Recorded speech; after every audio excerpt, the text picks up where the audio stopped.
Day 1 G20 meet, much to talk about. We have a Group Editorial Director Publishing Raj Chengappa with us to break it down for us. The G20 meet. Here's a world map with all the 20 countries listed here. Raj, take us through it. First, why is this figure of G20 important? Why we say G20 the new world order? Well, essentially there are 20 countries, very simply put. But these 20 countries are among the most important countries of the world. They constitute 2/3 of the world's population, 80% of the world's global products. And in terms of trade, they're something like 66% of the global trade. So in a sense, the decisions being taken here affect the entire world. And that is why G20, over a period of time, overshadowed what is another grouping called G7, which is at one time the most powerful nation. And G8, of course, because it depends on who they would like to add whenever they want to.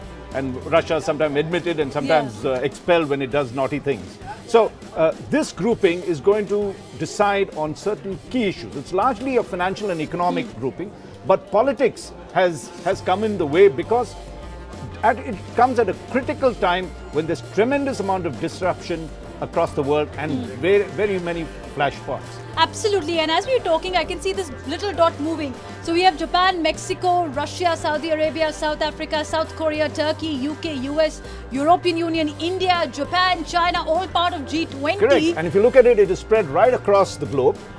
And some of the most important nations in each of these continents constitute the G20. So if you look at it, you have the Americas here, you've got South America, you've got Argentina and Brazil being members, South Africa, very important here. In the Middle East, you've got Saudi Arabia, you've got Russia across here, China, Japan, India, of course, Australia here. So you've got the span that is there. But I think what's the most interesting thing about this thing is that the newest thing that has happened in G20, it's been there for, since 1999, but the newest disruptor, let's put it that way, is of course Donald Trump, US President Donald Trump. Absolutely. You can't get away from G20 without talking about the Trump and his relations, especially with Russia. So you have Donald Trump on the American continent, where everybody will be waiting and watching how our relations with Trump will go forward in the G20. Do you believe this new world order will have Trump in the middle or Trump in the side? Well, that is of course to be debated and seen how it is. But it's Trump versus several other things. I mean, it's just not Trump versus Russia. It's Trump versus Europe, because Trump has been talking about protectionism. That's a new world order that he would like to see. Europe is saying we want free trade. Okay, and it's Trump versus the Middle East, where he's playing his little role in terms of what should happen in Syria.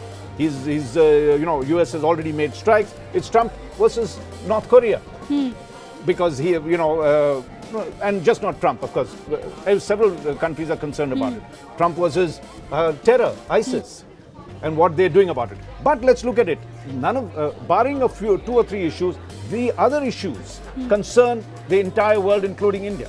So if you take the big flashpoints that is happening here, the 3 or 4 big issues that G20 is discussing about: trade, free trade versus protectionism. Absolutely. Migration. Absolutely. And migration takes several forms.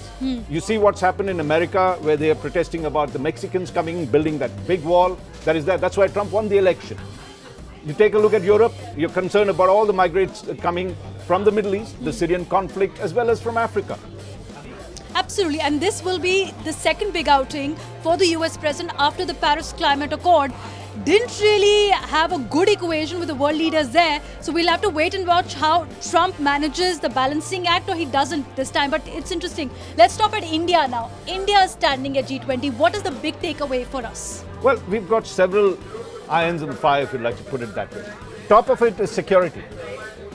Now, we have been victims of terror and cross-border terrorism. We are very keen. We know we cannot fight terror alone, because given the fact that Pakistan and other countries are employing, inimical to India's interests, employing a lot of financial institutions, a lot of arms slipping across, including ISIS coming into the picture now. So we are very keen that the world fights terror together. That's one of the big things that India is looking at and trying to get support, particularly focusing on cross-border, because US and other countries only talk of ISIS. We are saying ISIS is just not the only threat. We have to look at the LAT and other groups that are actually feeding in and out of these things. So terror is the big issue for us. Trade. we are very concerned about the fact that a lot of protectionism is building. Just as we began to expand our economy, we're looking for foreign direct investment, we're looking to export things. Suddenly you have Trump and others advocating protectionism. The very countries that had believed in free trade are now pulling back. Absolutely. So that's the other big issue that we are looking at. And of course, migration is a problem for others. We need to find out what we have our own concerns on some of these fronts. That's the other talking point that we would be looking at, how the world is reacting to it. We're also concerned about the fact a lot of financing that goes on in terror, corruption. Now that is something that we've been trying to do to close those links. After the Panama Papers came out, there's a lot of concern about the way shadow banking is happening. So that's the other major discussion point that's happening. Absolutely. The other major discussion point, and I want us to focus here, is the border. India, China, Bhutan, the tri-junction here in Doklam. There's been a standoff for over 20 days now. Chinese have been aggressively trying to build a road at Doklam, which is part of Bhutanese territory, which the China claims is theirs. And Bhutan has asked India for help. India has intervened. And we've seen the pictures of that famous handshake today of the Prime Minister Modi and Chinese President Xi Jinping. From Chula diplomacy in 2014, now to a handshake in a changed times, changed scenario as well. Raj, how do you see G20 now setting the agenda for India-China relationship? Well, I don't think they're going to get too in-depth into that, because that's more of a border dispute. But certainly there'll be concerns about several flashpoints. And the India-China flashpoint is one of them. Let's not forget, even as we talk, there's a conflict on in Syria. That's another flashpoint, with certain countries like Russia and Iran supporting the Syrian regime, which is ruling Syria at the moment. The others opposing it. A whole range of countries opposing, including the US, Turkey, Germany. There's a whole range of countries that are opposing. So that's the other big flashpoint. Then you have the North Korean angle, where China supposedly is supposed to be the handler for North Korea, but not able to deliver. So you see rising tensions between US and China. So that's the other big flashpoint. Within the Middle East, you have Saudi Arabia, the Qatar, tensions that have built, and the isolation. So actually, while we are quite obviously heavily focused on China-India disputes and concerns, the world is looking at about 4 or 5 big flashpoints. And that's why G20 this time is more than just an economic or financial, grouping. It has now become largely political in some of the big issues. Russia, for instance, how is the US going to deal with Russia? The sanctions post the Crimean invasion. That's also still one of the big things that's being talked about. So, last question to you, Raj. If you have to pair up the countries, which countries will come in A team, which will be the B team? Oh, in terms of powerhouses. So when you say the new world order, which is the A team world order, which is the B team world order? Where does India stand? Certainly, the countries that have the largest economies will be the major powers. Okay, and so China currently has the world's largest economy, followed by USA.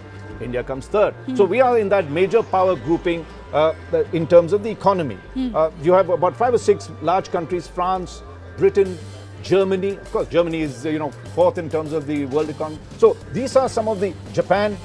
These are the traditional world powers, that major powers that will dominate. But you have new players coming in. India, of course, is one of the newer players that have come in the last 2 decades as a very powerful country. South Africa, ever since the black rule has taken charge since 1995, is now playing a very major role, in not only in terms of Africa, but on the way it shapes. Brazil, which has been one of the fastest growing economies, now in trouble, is also a thing. The Southeast nations, which played a major role in trade, are also part of this coming grouping. in the A team. Yeah, coming in this. Okay. But if you look at it's still the major powers that are there, plus India that has come into the picture. China, of course, now changing its role. I think that's one of the big things that's changing. So 3 economies from the Southeast Asian continent. You'll have India, China, Japan, all in the A team. That means it's look east for G20, and perhaps next time G20 in one of the eastern countries. Why not? And also, let's not forget, the other big issue is the emergence of China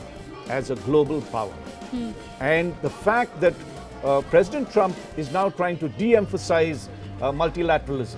The big debate is also bilateral versus multilateral. President Trump says, I'd like to have bilateral relations. One of the big issues that is a big conflict zone is in terms of climate. The fact that President Trump pulled out of the climate change agreement, that is a point of conflict, also a flashpoint in this. And we had a zombie protest today. There were protesters outside the G20 summit all dressed up as zombie to bring focus back to the climate change, which would be, as you said, one of the key issues should be where 20 major countries of the world should be focusing on. Raj, thank you so much for joining us on this discussion and breaking it all down for us.